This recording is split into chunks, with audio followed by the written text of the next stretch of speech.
आज टेक्नोलॉजी का ज़माना है। हर किसी के पास स्मार्टफोन है, पर अभी तक बहुत से लोगों को ये नहीं पता है कि रैम क्या होती है, रोम क्या होती है, ये किस प्रकार काम करती है, हमारे फ़ोन के लिए क्यों ज़रूरी है रैम और रोम, हमारा फ़ोन हैंग क्यों होता है। अगर आपको इसके बारे में नहीं पता है तो देखते रहिए इस वीडियो को। अगर आपने हमारे चैनल को अभी तक सब्सक्राइब नहीं किया तो सब्सक्राइब कर लीजिए और इस बेल आइकन को प्रेस कर लीजिए, जिससे आगे आने वाली सारी वीडियो की नोटिफिकेशन आप तक मिलती रहे। तो चलिए अब हम रैम की बात करते हैं। रैम क्या होता है? रैम का पूरा नाम रैंडम एक्सेस मेमोरी होता है। यह तभी काम करती है जब हमारा मोबाइल या कंप्यूटर ऑन होता है या काम कर रहा होता है। मोबाइल या कंप्यूटर के बंद हो जाने पर रैम का सारा डाटा मिट जाता है, इसलिए रैम को टेम्पररी मेमोरी कहते हैं। रैम को प्राइमरी मेमोरी भी कहते हैं। रैम का इस्तेमाल कोई इन्फॉर्मेशन या एप्लीकेशन या सॉफ्टवेयर को चलाने के लिए किया जाता है। रैम में डाटा और निर्देश सेल्स में स्टोर रहता है।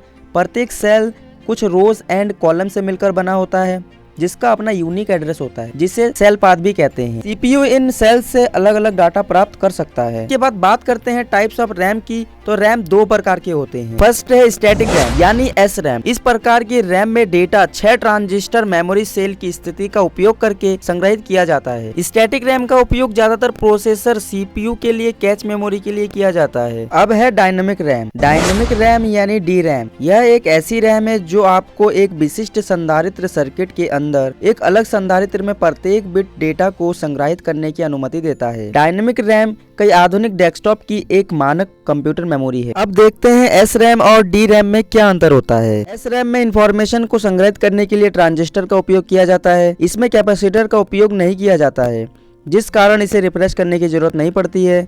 डी रैम की तुलना में एस रैम काफी फास्ट होती है। एस रैम महंगी होती है। एस रैम का उपयोग कैच मेमोरी में किया जाता है। डी रैम में इंफॉर्मेशन को संग्रहित करने के लिए कैपेसिटर का उपयोग किया जाता है। अधिक समय तक इंफॉर्मेशन को स्टोर करने के लिए कैपेसिटर के कंटेंट को समय समय पर रिफ्रेश करने की जरूरत पड़ती है। डी रैम एस रैम की तुलना में स्लो होती है। डी रैम थोड़ी सस्ती होती है। डी रैम का इस्तेमाल मुख्य मेमोरी में किया जाता है। अब बात करते हैं रोम की। रोम क्या है? रोम का full form read only memory होता है। यह एक प्रकार की कंप्यूटर मेमोरी होती है जिसका उपयोग डाटा को स्टोर करने के लिए किया जाता है। रोम एक प्रकार की स्थायी मेमोरी होती है, मतलब कंप्यूटर को ऑफ कर देने पर भी इसमें डाटा स्टोर रहेगा, इसलिए इसे नॉन वोलेटाइल मेमोरी भी कहा जाता है। सिस्टम को स्टार्ट करने के लिए इसमें एक आवश्यक प्रोग्रामिंग होती है जो बूटअप के लिए जरूरी होता है।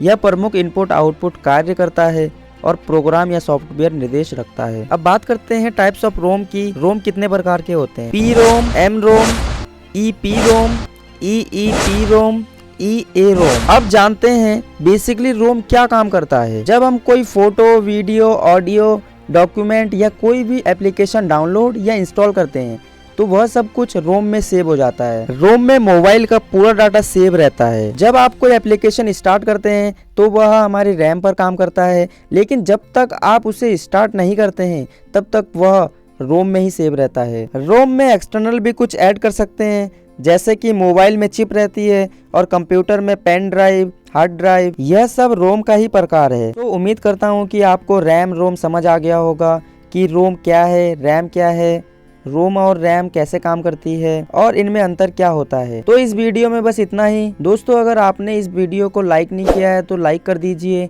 और चैनल को सब्सक्राइब नहीं किया है तो सब्सक्राइब कर लीजिए। तो मिलते हैं किसी नए टॉपिक के साथ, तब तक के लिए बाय बाय।